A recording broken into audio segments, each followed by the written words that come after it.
Good morning, everyone, and welcome to day 2 of the week 2 training on sustainable biodiversity management. Like we did on Monday, this week we are looking at understanding and assessing biodiversity on our farms. We'll quickly run through the agenda, and then we'll do a quick recap of what we did last on Monday.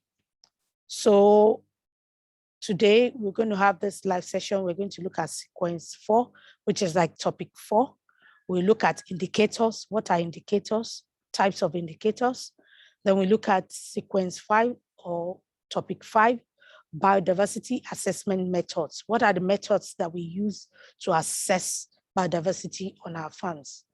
Then we have a short break. After the break, we will have a breakout session. Depending on the number of participants online, we determine the breakout session that we are going to have. So we have planned to have 4 breakout sessions based on the number of participants that should be on the live session. So we're going to have a breakout session. We're going to talk about effect of fertilizer on water ecosystem, effect of deep tilling on soil ecosystem, effect of mechanized harvest on hair ecosystem, effect of herbicide, pesticide on farm ecosystem. So each group, we do this for 10 to 15 minutes, depending on the time. And then we will now come back and we will present. We'll do this for 10 minutes and each group will present for 1 minute what their findings is, what did they come together to discuss of the effect of these activities on those areas. Then we look at if there are any other further questions, we look at it, then we navigate through module 2. We talk about, we're going to, Ayo will show us how we are going to do our assignment this week, what is expected of us, how we are going to carry the assignment out on the field. Ayo will explain this to us. And then we close and wrap for the day. So these are what we will do today. And I hope that as many as possible will be able to join the live session today. So before we go on, permit me to share my screen and also come back to share my screen. So let's, as we wait for other people, let's think of something to do. Let's look at the first question. So David and Matthew, you are the one online now. I'm going to ask you, David, one question, question 1, Matthew, question 2. So David, question 1, if you could have one superpower today, what would it be and for what purpose? Kindly unmute yourself and answer this question. If you have one superpower today, what would it be and for what purpose? What would your superpower be and for what purpose? It's quite a tricky question. But anyway, I think I would, if I was to, I think I would wish to like live forever.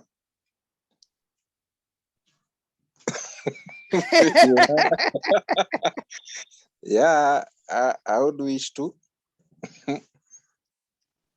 Wow. Yes. That's interesting. Maybe reason being I fear death. Okay. Yeah. So you want the opposite of what you fear? Yes. Oh, that's interesting. Okay. Thanks for sharing that. Matthew, we'll look at question 2. If you could know the absolute and total truth to one question, what question would you ask? If you could know the absolute and total truth to one question, just one question, what question would you ask? It's very tricky. Hey.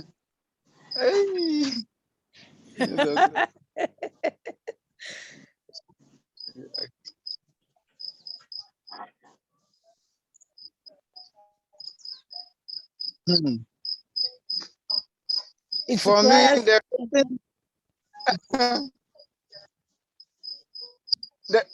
the question I will ask is,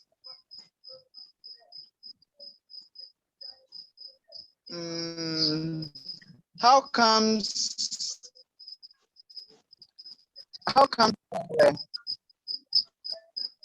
we are here now in terms of especially my country, Ghana? I would really want to ask, how comes we have gotten to this place? okay. Okay. So Yeah, in terms of especially production, because we have a vital land and a large land. yes, yes. Yes, you see that it took us time to be able to answer this question. And so as we progress also, we'll say that some of this, some of the things training we are having, it requires us to think deeply and actually look at our enterprise and see what is going on in our enterprise, and then bring out what we're doing in our enterprises to limelight or to discussion. So it's not just about what anybody is doing or what to see other people doing around, but the truth about what we are doing in our different enterprise, and then how we can positively change through different progressive two different progressive instructions or two different progressive opportunities that we are going to have or that we are having. How can we make our establishment better? Even if you're working for someone or we're working in a place, how can we leave a landmark that people will forever remember of what we have done in such an establishment? And as we dive more into sustainable biodiversity training, I want us to come up with questions about what is actually happening in our establishment. Even if it's not relevant to the day's topic, even if it's not relevant to the day's topic, you are free to ask such question. The only time we will not answer such question is if it's a topic we're going to treat maybe next week. We'll just tell you, okay, this is the answer, but wait till next week to get deeper understanding. But please feel free to ask questions. It's good to ask questions. It's good to clarify so many things. And this and many more we'll have today. Over to you, Ayo. Thank you, everyone. Good morning, everyone. I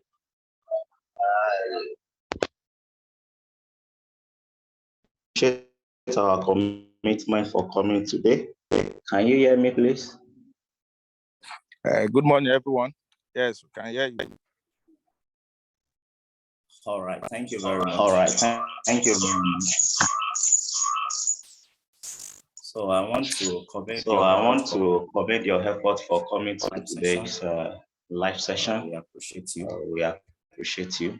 And we will not Ayo, we are having an echo from your side, please. Okay, can you hear me? We are having echo from your side. I see. Okay. I see. Okay.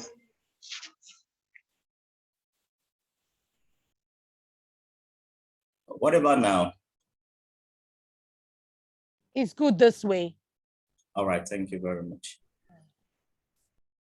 So on Monday, we went through one or two things, and I want us to do a quick recap. Is anyone going first? Just remind us what we did or what you learned in the course of the whole training session. What are the things you think you benefited and you want to implement in a short while?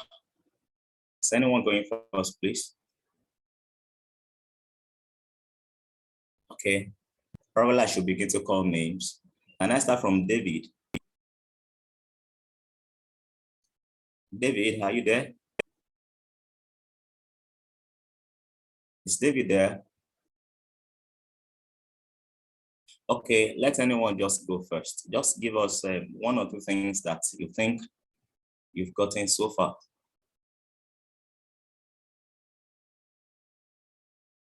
What about Ibrahim Sheikh? Yeah, good morning. Good morning, I Ibrahim. think I've learned a lot about biodiversity, how to conserve the environment, how to make the environment healthy, and the reason why we really need to biodiversify.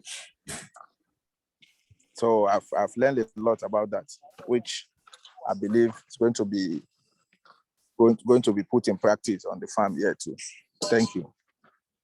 Okay, is Matthew there? Yes, please. Okay, will you just try to give us one or two things you've learned so far? Yes, for me, actually, biodiversity, I like the practical aspect when the exercise was to identify some of the plant species on our farm. It never came to my mind to ever thought of maybe trying to check which species of plant or whatever is in the farm.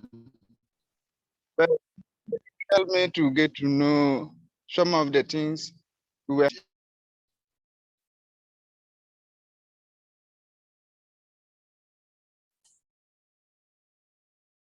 Okay. Am I still audible? I can't hear Matthew again. Yes, we lost Matthew. So Oh, good. So, thank you very much. May I know if you can see my screen? yes, but you need to put it in. I mean, the practical aspect really helped me a lot. Okay, okay. That we got very well. So why? You need to this- put your screen on presentation mode, full screen. Oh, good. I'm trying to do that now. It's coming up. So why the screen is coming up for full presentation? We gave ourselves a kind of assignment yesterday, on Monday, and we highlighted that we should identify some components of air components in our farms and the soil components in our farm. Does anyone remember? And I said that it's on the Scrum. Did anybody bother to go through the Scrum? Or we do not know where the Scrum is on our e-learning platform? Is anybody talking? We will not spend more time. Okay, Matthew, can you hear me? Okay, what about Ibrahim Sheikh? Can you hear me, please? Ibrahim? Yes, I can hear you. All right, did you go to the Scrum? What do you say? I said, did you check the Scrum that I asked us to check on the e-learning platform that is on our tiles? Yes. Okay, did you see what I asked us to identify there? Were you able to go through it and you saw it? Did you see it?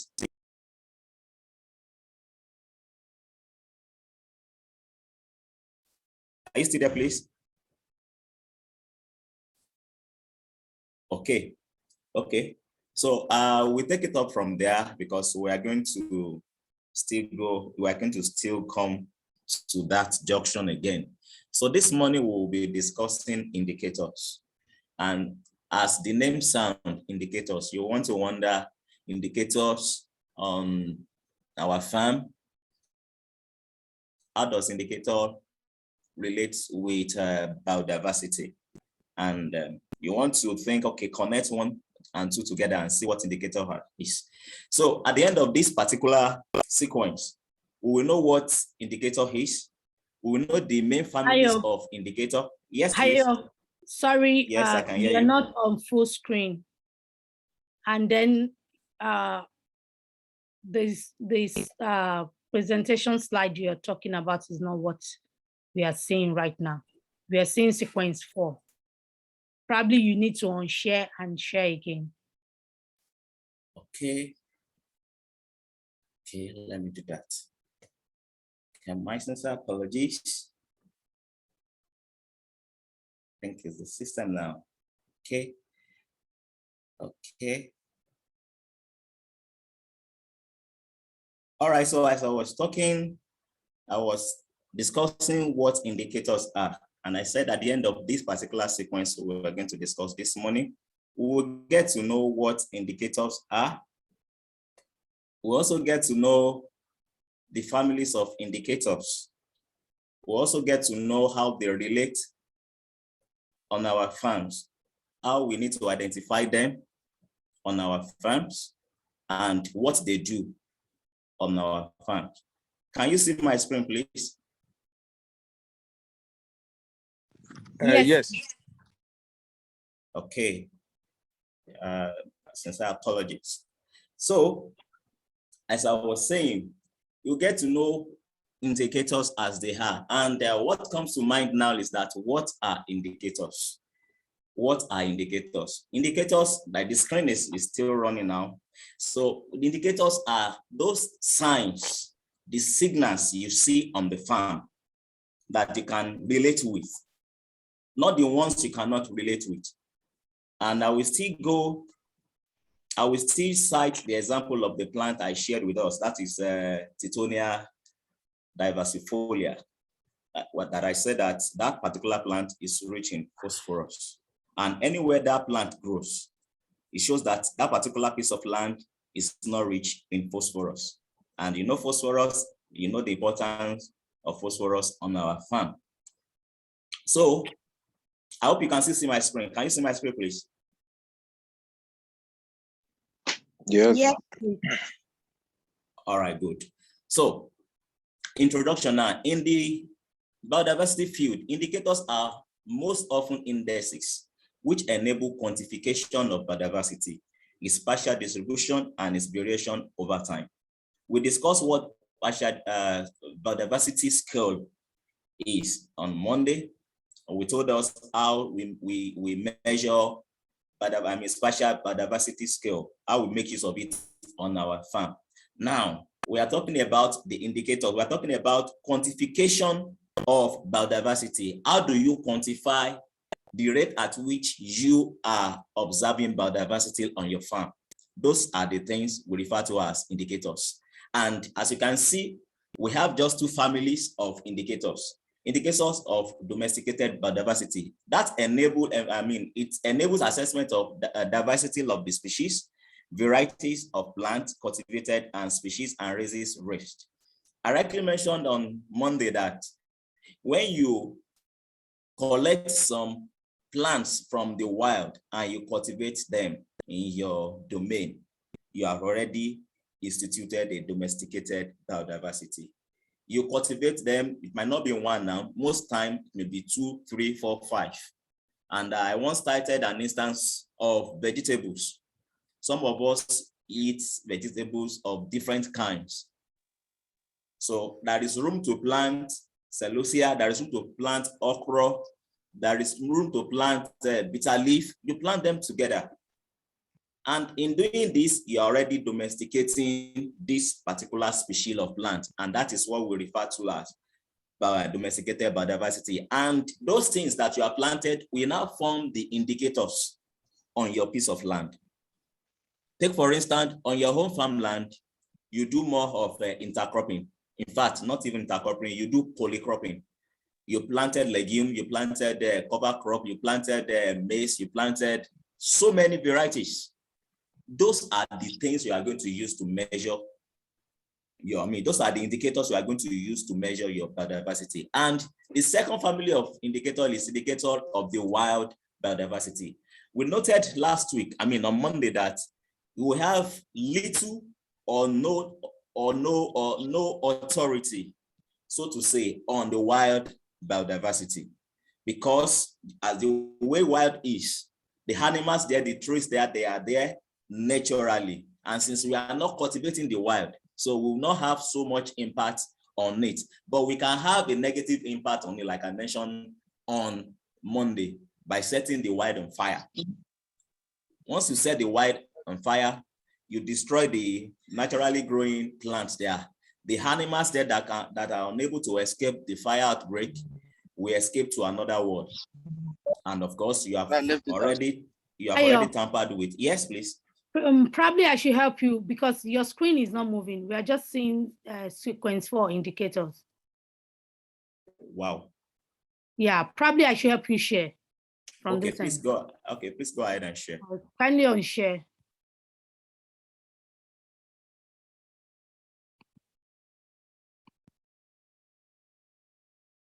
Oh yeah, let me welcome Mammon.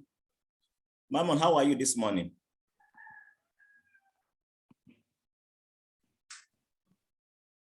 Is Mammon there?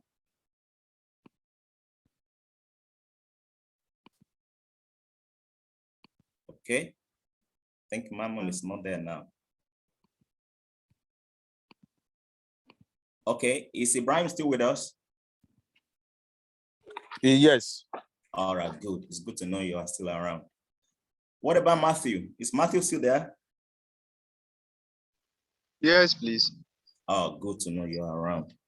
So as I was saying, we're talking about families of indicators. And we noted that there are 2 families. And we mentioned indicators of. Can you also see my screen, please? Yes, please. Okay. Yes, we can. Yes. Good. Thank you very much. So we mentioned indicators of domesticated biodiversity, and we are on to indicators of wild biodiversity. And we stated that it enables assessment, in particular, para-agricultural biodiversity, which relates to the diversity of living organisms that play an important role in agro ecosystem. We all know what ecosystem is. We know that there is a chain in ecosystem. They connect together, they depend on each other. And once the chain is broken, of course, the ecosystem is also vulnerable at that point. Its cycle will not be complete. So you can move to the next slide, please.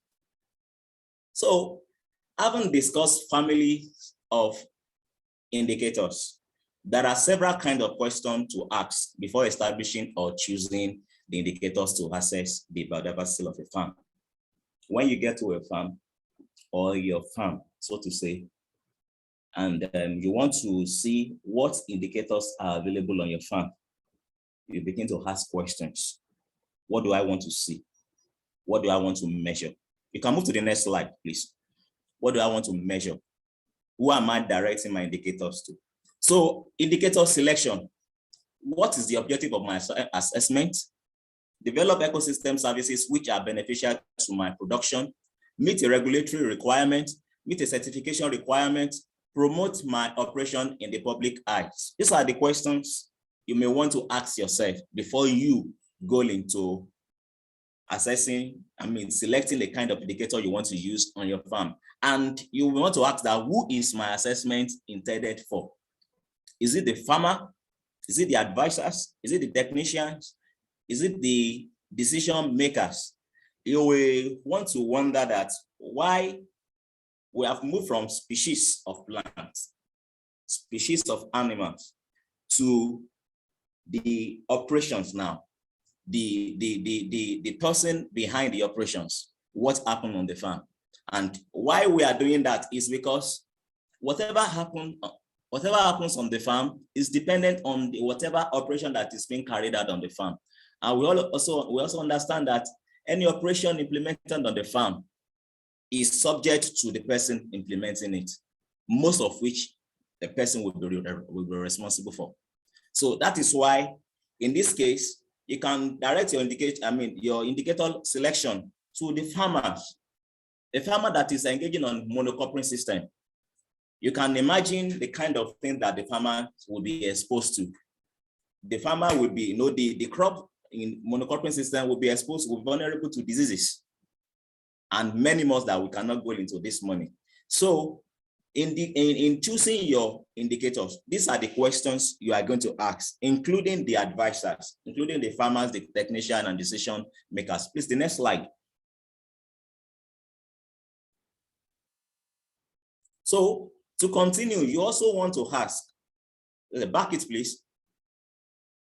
So you want to ask that what areas, compartments do I want to analyze on the farm site?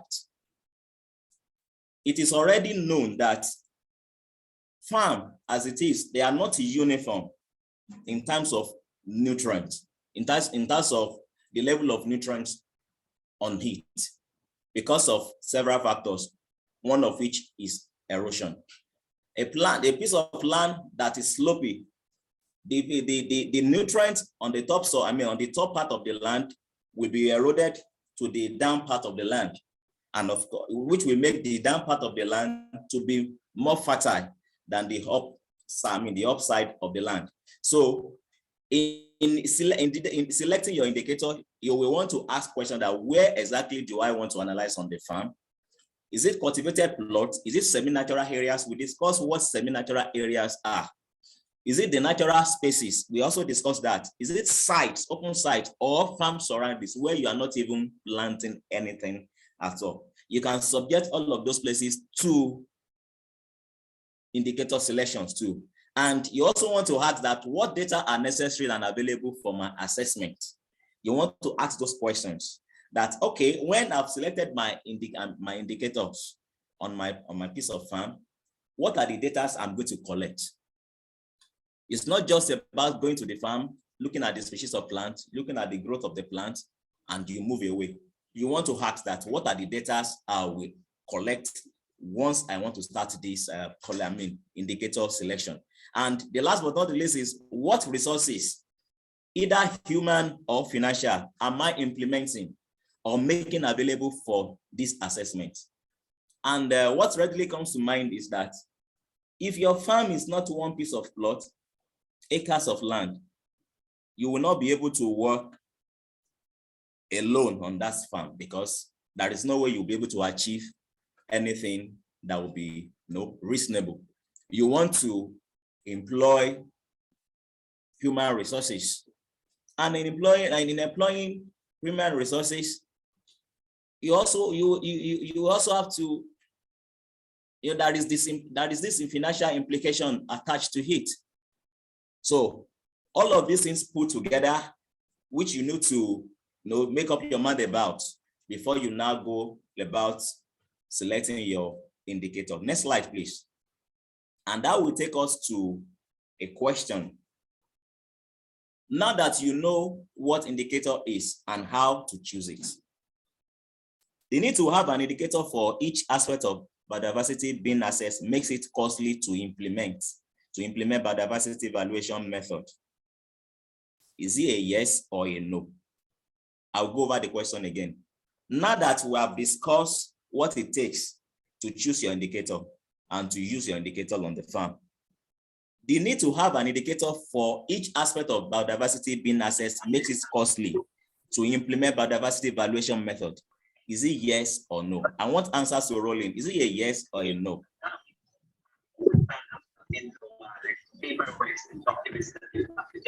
Okay, is Mama going first? Do you choose a yes or a no?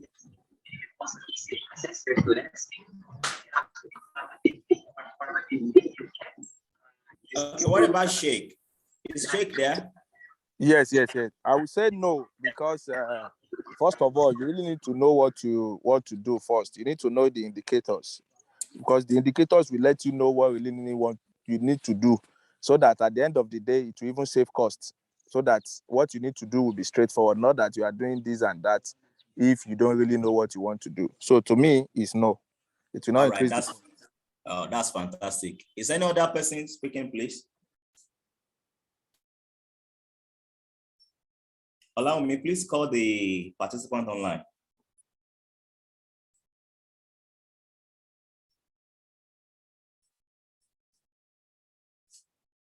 Matthew. Okay. And David. Okay, Matthew, David.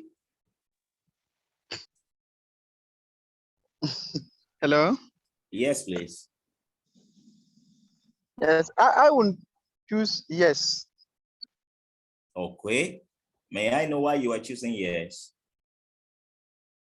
Yes, I think after answering all the questions on how to assess all the indicators on biodiversity, really, the reason why most at times we don't pay attention to some of those indicators is the cost involved in implementing them.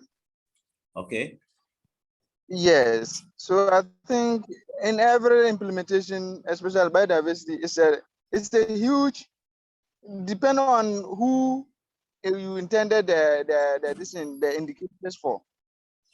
Okay. That's good. Really, That's good. yes. That's good. What about David? Is David saying any? Is David coming from a contrary opinion? It's unfortunate I'm not able to really understand the question properly, so I really can't choose yes or no. Okay, should I explain? Yeah, maybe you can explain. All right. Having discussed what it will take to choose your indicator to quantify biodiversity on your farm, the question is now that, is it going to cost you much to implement, to choose your indication, to implement as indicator selection on your farm? Is it going to cost? Is it a yes or a no? It's not going to cost, it's no, it's going to cost you yes. That is the question. Yeah, I think obviously there will be a cost. Okay. So, all right, thank you very much. You are all correct. And for the person that first chose no, if you consider the way you explain it, it's going to be eventually be a yes, because any little thing you are putting into it is going to cost you something. If you are going to implement, if you are going to use human resources, you are not going to do it for free. You are going to pay the person. If you are going to do it yourself, you are still going to pay yourself, because that is the way you quantify the values of what you are implementing on your farm. To the next slide, please. Okay, the summary of what we have discussed so far is that indicators make it possible to assess biodiversity and its health status in relation to the operator's practices for the development of an action plan. That you will all agree with me. Then the choice of indicators is made according to the objective set, just like what Ibrahim Sheikh said. It is dependent on the objective set, the recipient, the spatial scale of the diagnosis, just like Ibrahim rightly said. What you want to do, how you want to go about it, you need to put all those things into consideration before you embark on it. And the available data and the human and financial resources. And if that will include financial resources, you will agree with me that anything financial is going to cost something. To the next slide, please. Okay, so now we are on the biodiversity assessment method. And what does that entail? We are talking about the method that we use to do assessment on our farm. There are different methods that has been propounded, proven to be okay for our respective farms. To the next slide, please. Okay, now the objective is that at the end of this particular sequence, you participants must know the biodiversity assessment methods. You must know the different methods we use to assess biodiversity on our farm. And you must understand how biodiversity assessment method works. It is not enough to know the methods. You must also know those ones that are applicable to the kind of farm practices you are engaging in. If you are into monocropping system, there is a particular biodiversity assessment method applicable to you. It is a polycropping, that is a particular one also that would be just precise for you. To the next one, please. Next slide. Okay, now we'll be moving to diagnostics or assessment methods. There are 3 of them. We have one agro-environmental diagnosis. Agro-environmental diagnosis, generally made up of indicators that we have discussed with scales or ratings and a more or less developed biodiversity session. That's the way it is. When you talk about the agro, we're talking about the agriculture, the cultivated species, the ones we have domesticated in particular, and the choice of the ones we are choosing as our indicators. Everything combined together, rating them, maybe on a spatial scale or on the temporal scale as we discussed on Monday. So those are the things you put into consideration when we talk about agro-environmental diagnosis. And to the natural methods, more often than, more related to the wild, the natural method of the inventory species tracking types, generally requiring proficiency in terms of species, environment identification, as well as substantial time for completion. You will get to know that this is a bit related to temporal scale that we discussed on Monday, which has to do with season. And I noted that there are some plants that come with seasons. During rainy season, you are going to see some particular plants, and during dry season, you are going to see some particular plants. Why some are hot weather? Some, they are hot weather. They grow in the rainy season, they grow in the dry season. They are just there. They can tolerate a drought, but some cannot survive drought. So that is why you will see them during the rainy season, and during dry season, you will not see them. Why some that are drought tolerant, you will see them in the dry season. And the rainy season, they will not be much because they have a minimum or maximum water requirement they need. And once the water is too much for them, they die. So that is more of a natural method. And there is this method with more open-ended question, and that is aiming to understand the farming system. What you are doing on your farm, what is the chance? I mean, what do you have the chance? What chance do you have? I mean, what do you have to gain from it? That is what that has to do with. And you see, we are familiar with this one because that is what we do on our respective farms. Once you go to your farm, you study the plant growth, your time of harvest. What does your harvest look like during rainy season? What does your harvest look like during dry season? And what does your harvest look like when you do irrigation system? That is what this one is talking about. The next one, please. Okay, so we have different examples of methods, tools that deal directly with biodiversity. Just like I've mentioned, we have DBPA, Biodiversity and Agricultural Practices Diagnostic. As the name sounds, Biodiversity and Agricultural Practices Diagnosis. This has a lot to do with the practices we do on our farm. You know, we have been talking about practices.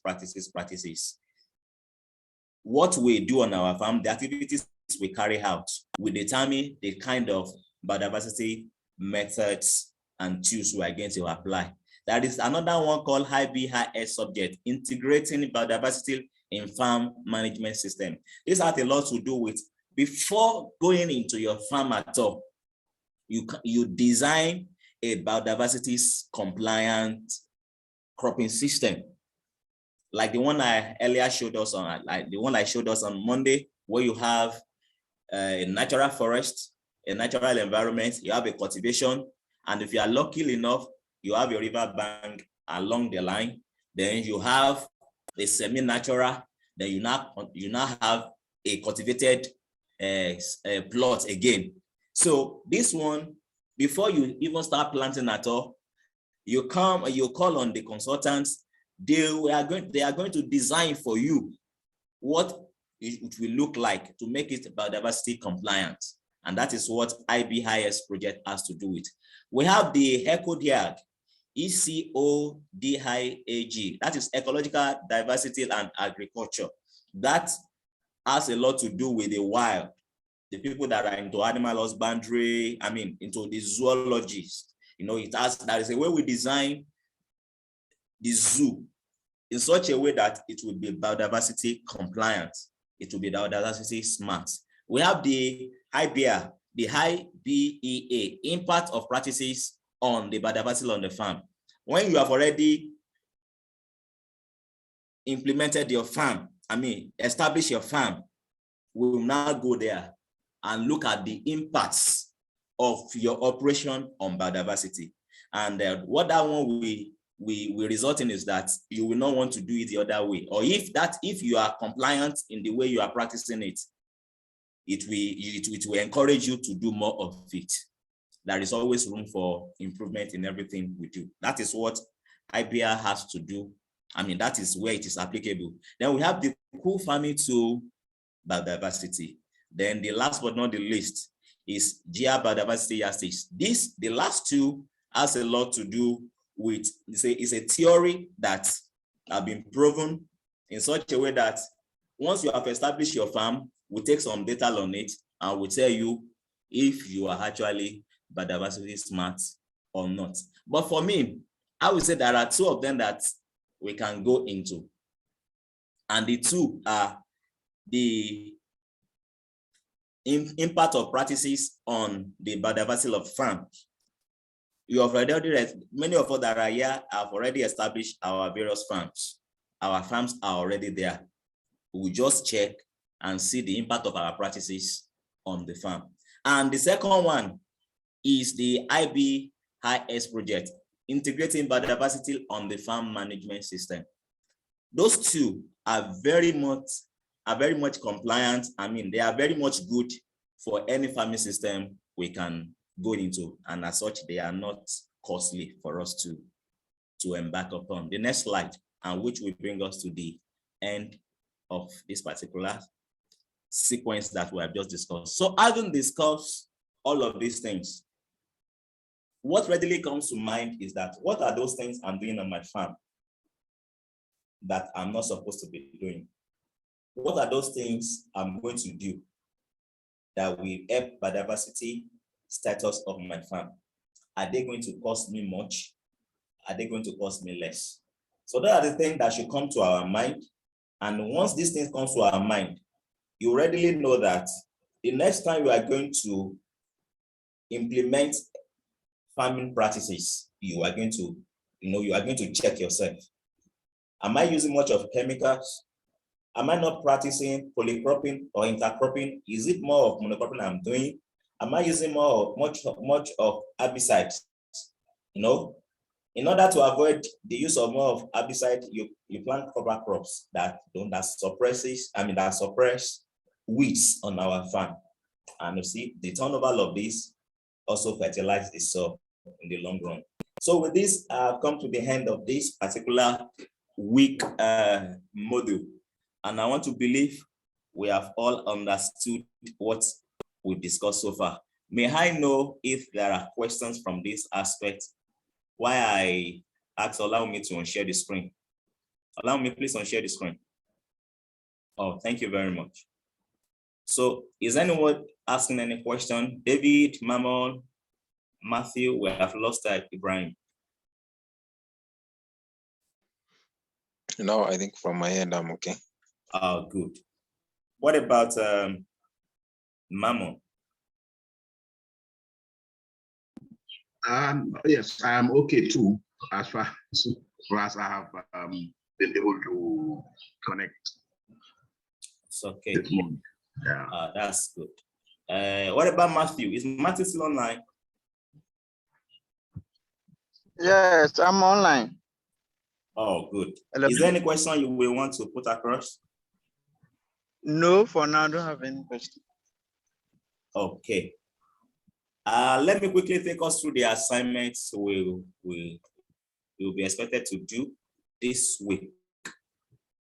But let me also check that the last time I checked the learning platform, I think there are just 3 participants that have attempted the last week exercise. Is there any difficulty in doing it so that we can run through it again and explain? Good morning, Ayo. Hi, good morning. Yeah. My difficulty is my connectivity. If you check, I was online very early today. That's from, true. From around 3 o'clock, and That's true. it was very difficult for me. Oh. I can't blame anybody other than our service providers here. I am using two different types of two different service providers, and it's difficult. Okay, but anyway, I will continue to attempt. I'll continue, and I hope I'll be able to have a session of no break, and I'll be able to complete the exercises. All right. I also agree with you, and I also believe you'll be able to complete the assignment, as the assignments are not they are not difficult at all. And we have emphasized that if there is anything you want us to do as per the assignment, any assistance at all, please tell us so that we can come up with something that will make it like my mom is having a difficulty in internet connectivity now. You can do the assignment and send to us. We can play with Colesipi for how to just get them submitted. I hope Mama got my message. Mama. Yes, I've got your message. Yeah. So you can just do it, and you can send it in the Word document to the WhatsApp or to email, any of the email that you've been receiving messages from. Just send it across. We will see it, we address it, and we'll discuss it, and we'll move forward from there. So this week exercise is has a lot to do with earthworm activity, and the summary of the whole message is that you visit your respective farms, because we believe you have farm lands, whether individual or at company level. So you have you divide your farm, your plot of land into 5. You just divide it the way you can divide it into 5.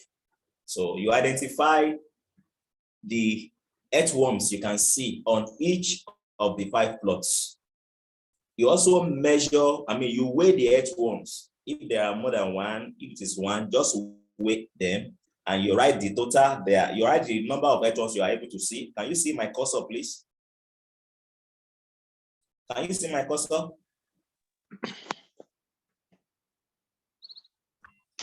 Yes. Oh, good. So you write you will see the total number. Just write the total number of the earthworm you are able to get on each plot of land. You weigh them. Once you weigh them, you will see the total mass down here. You see, total mass. Just write the total weight of the earthworm you have collected on the 5 plots. That's the summary of the story you can see above the table.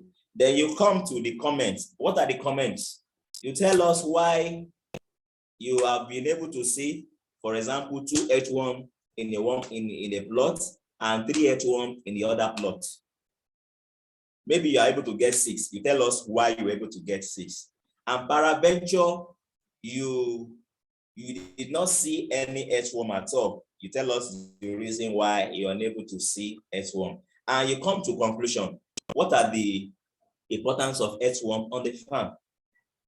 And if you want to make it more fantastic, you can also cite an instance of what you have seen on the farm that will indicate the activity of the earthworm on your farm.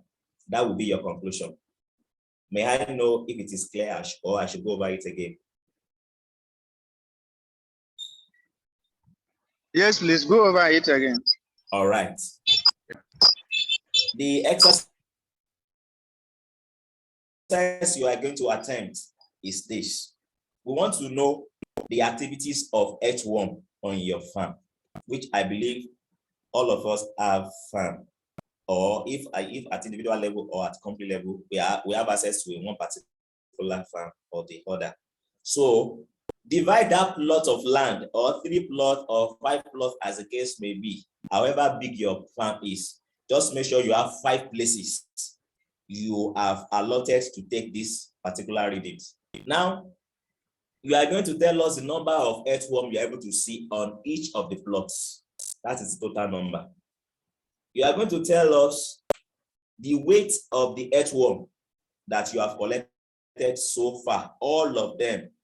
You will see that for plot 5, how many earthworms were you able to gather? You weigh them, you write the total number here.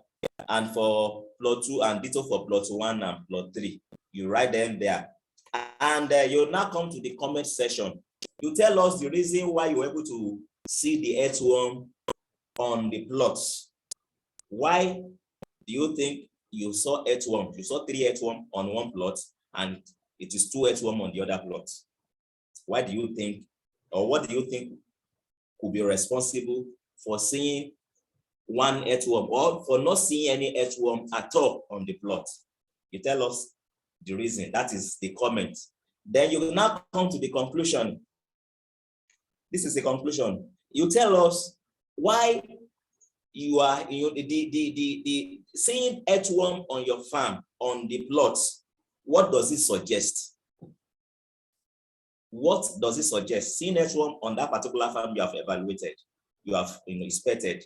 What does it suggest to you? Is it that it makes the plant to grow better, or it makes the plant to not to grow, or you are even seeing a particular species of plants there, and you know that actually this is the activity of earthworm. If not for this earthworm, probably this plant will have grown, or this plant will have grown. Those are the things you are going to put in your conclusion, and you'll be done with exercise 3. Am I clear, please? Is it clear to us all, please? Yeah, just a quick one. Is the plot Okay. size or we just taking a plot? Please come again. I didn't get you. The plot size. Okay. We just taking a size of a plot, or is there any specifications on the size? We are It could going be either. Okay, it could be either way. What we just want to see, what we want to check here is that there are, when earthworm are on your farm, they have a particular role they are playing. When they are not there, that is a influence. That is influence that they are not there. That is what we want to check. And you know, earthworm is also an indicator on any farm at all. That is exactly what we want to check. Did that answer your question, please? Yeah, I think it's well answered. Good. So then the next are question. we only checking the Okay. wetlands, or hello? Are we only checking the wetlands or the entire farm? We just do some sampling. Okay, that's a good question. You just check the plot of land that is available to you. If you have a wetland, you can check. Please go ahead. That's preferably. If you have the dry land, if the access you have is only the dry land, you know that is what you can check, and you have to dig deep before you can find earthworm actually, because earthworm does not reside in a dry place. Did I answer your question, please? Have I answered your question, please? Okay, it's as if we are blocking. Oh, okay. So we can check both the wetland and the dry land. Exactly. Yes, you can. You can check both. Okay. So I'm going to, yes, I can hear you. You want to ask a question, please? No, I'm okay. I think it's the network. Oh, good. So I'm going to share the second assignment now. The second assignment, please permit me to share. Okay, I'm sharing the same now. Okay. Stay very much with you.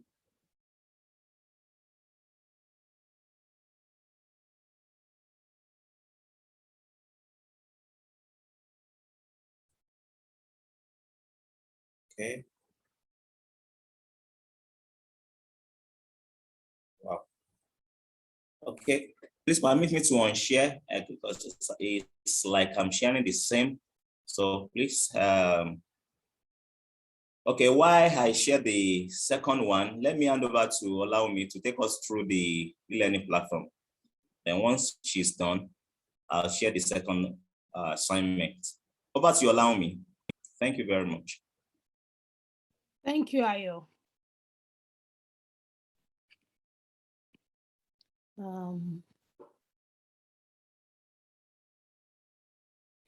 Please,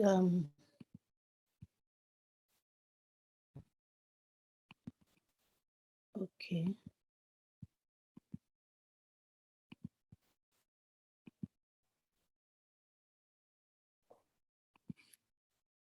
Can we all see my screen, please? Yes. Yes, we We can. can. Okay. I need to ask him to put back the password because it's been on for a while. So like I said, on Monday, if you have not registered and you don't have an account with ColeACP, you have to create new account.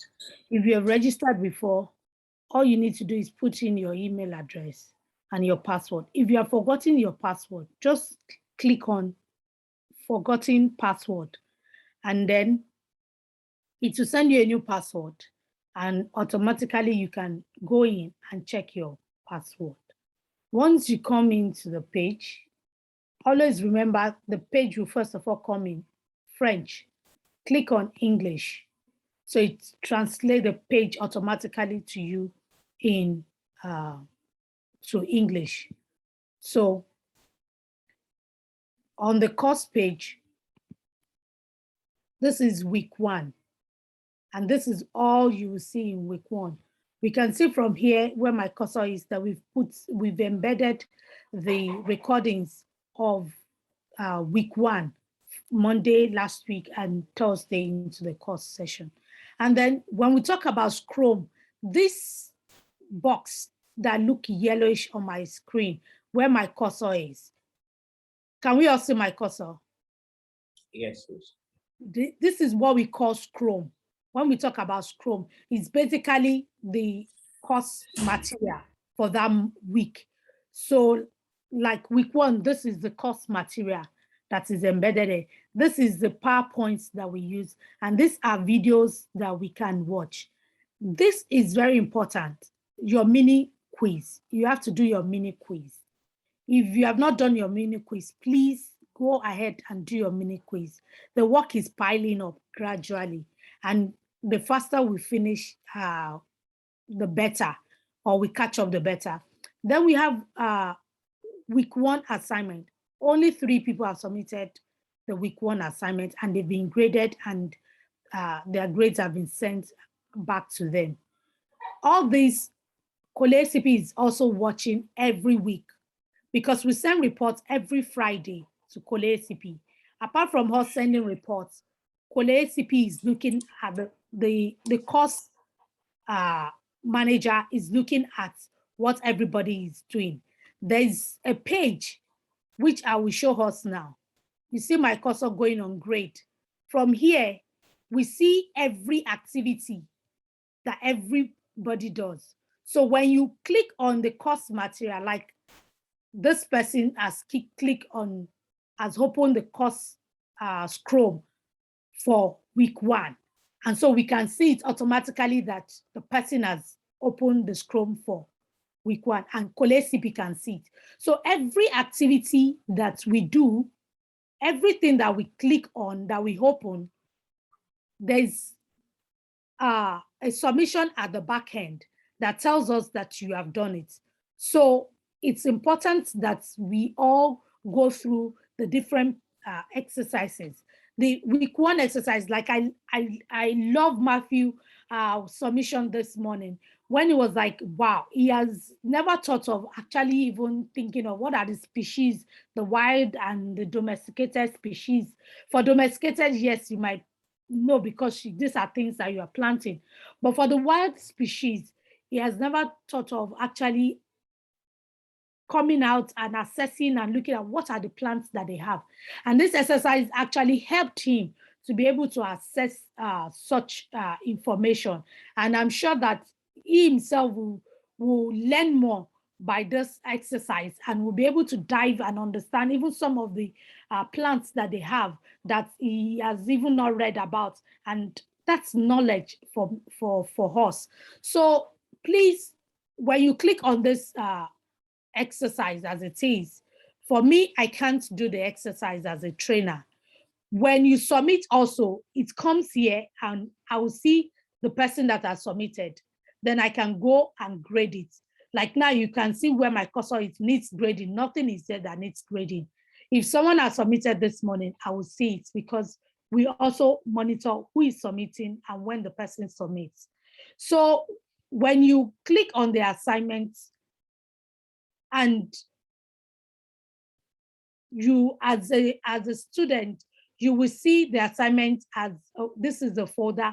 When you click on it, you download it automatically to your system. It's a Word document.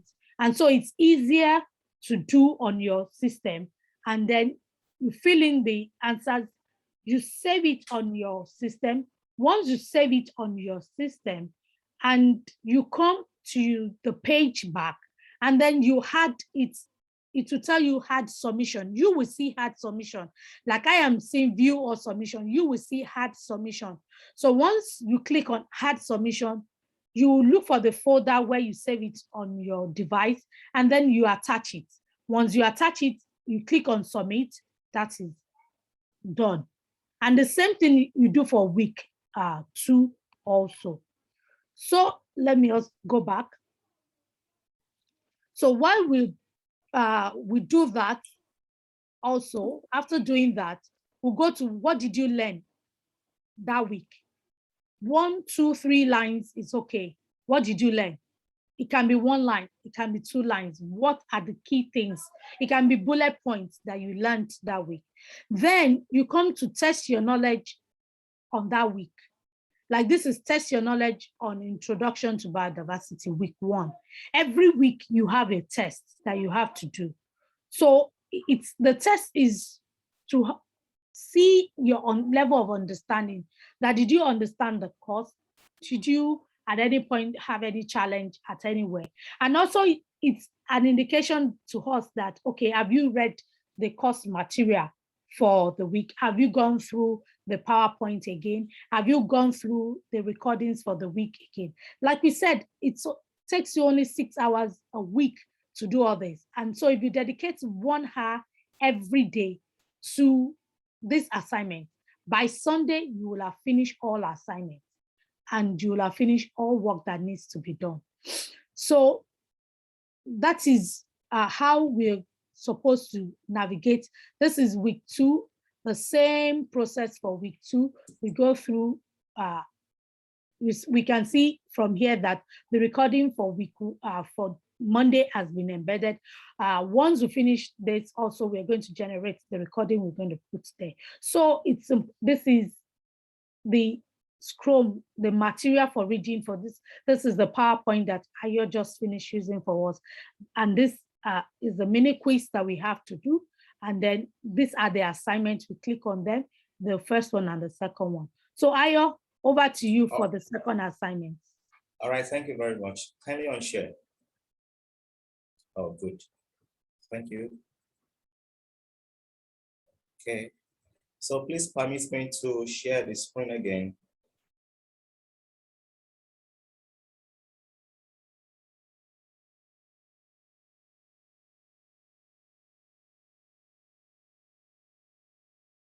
All right. I know if you can all see my screen. Can you all see my screen, please? It's coming. Okay, yes, we can see it. Oh, good. Thank you very much. I think we have lost someone now. Okay, I think Ibrahim is not on board again.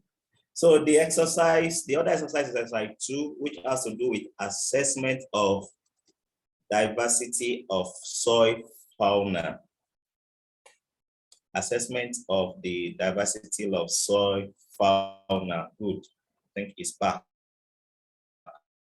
This is also very straightforward. We have the principle of the exercise. The activity of the soil fauna is important for fertility, recycling of OHEM, organic manure.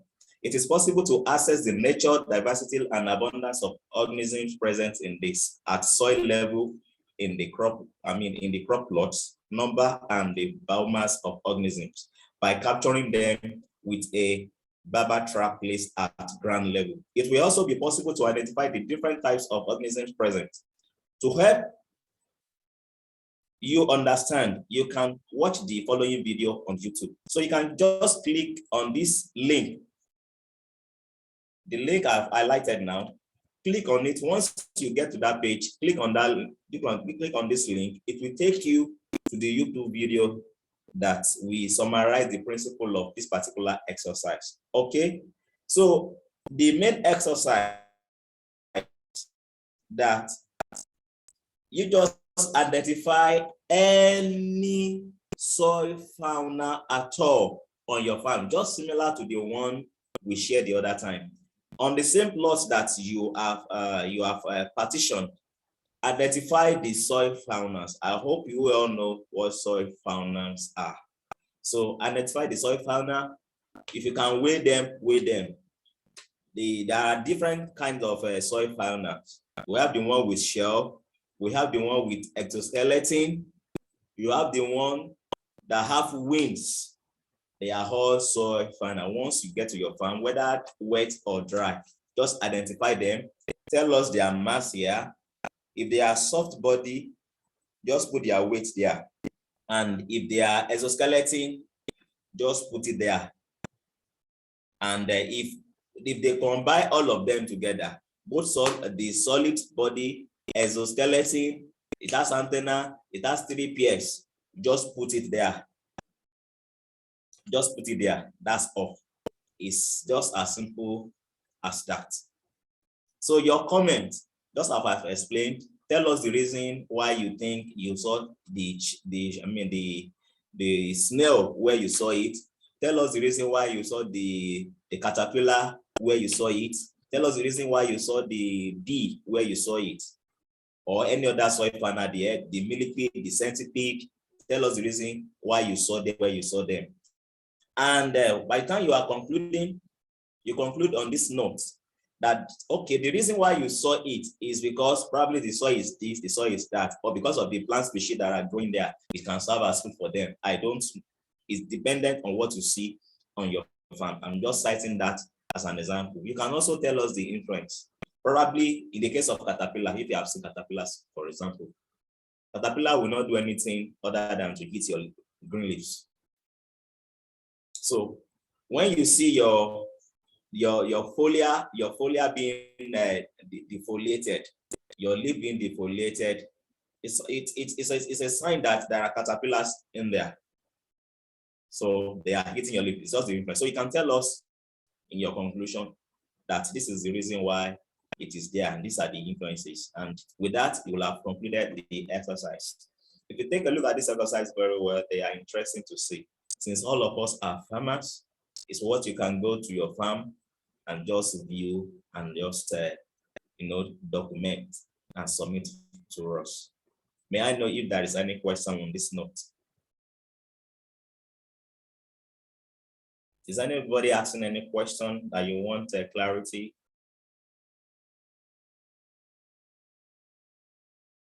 Is David asking any question, please? David? Okay, may I know if the exercise is clear, right?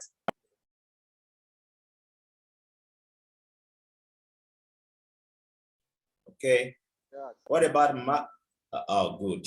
What about Matthew? Matthew, may I know if the exercise is clear? Yes, it's clear. Oh, good to know that. Okay, what about Mama? Is the exercise clear to you, please? Yes, it's clear. And just like I emphasized the other time, you may have to do it on Word document and send to us. Okay, if the internet connectivity is still the same, the status remains the same. You can do it and just send to us. We'll find a way of documenting it. Thank you. Okay, So once again, I want to appreciate you all for coming today. And I want to appreciate your commitment so far, so good. And on this note, we have come to the end of week 2. We have just 2 more weeks to go with 4 live sessions. And they promise to be exciting and informative. Thank you very much. I still remain your trainer. Over to you, allow me.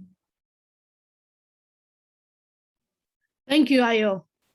And thank you everyone for coming to today's session. Do we have any question? Whether from week 1 or from week 2? Or is there anything among the slides that we need to recap on?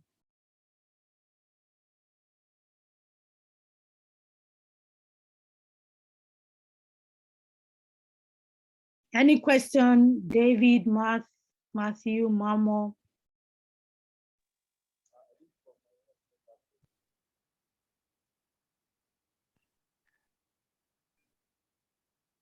No, I don't have any question.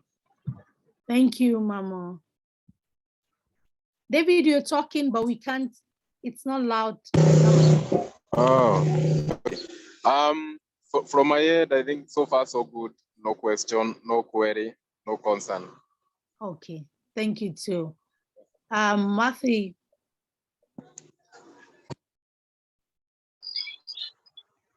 Hello. Hello, Matthew. Yes, I don't have any question. Okay, thank you. Okay, so also for those in Kenya, I would like us to also try to call all our other colleagues and ask them why they're not joining, because sometimes it's good to be at a live session than to be watching recordings. And also we are marking attendance. The truth is we're marking attendance. We are every live session, we record those who attend the live session. And at the end of the activities, all activities, the assignments, the mini quiz, the test your knowledge, there's a particular grade that each person must attain to be able to, for CP, to release a certificate to such person. So if they do not meet, every event has its own calculation and what as its grade is. So that's why we encourage everyone to always at least join the live session, do the assignments, do the quizzes, and do your tests. These are the very critical activities that should be done. So please, I encourage us that by the end of this week, Sunday, we will have finished week 1, week 2, assignments and tests and everything. And then we move on a fresh page to week 3. Before we know it, 2 weeks again is gone and we are at the end of the course. Thank you so much for coming to today's live session, and hope we'll see you again on Monday. Every live session notification as the Zoom link has been shared to our emails, and we'll continue to remind us on the group page and on individual levels. If you have any question or as you do the assignment, you run into any, please feel free to chat. Feel free to send us a message and we will respond. Thank you. On behalf of myself and Ayo, we'd like to call it a day and say goodbye to everybody and have a wonderful weekend ahead. Bye for now. Bye. Bye.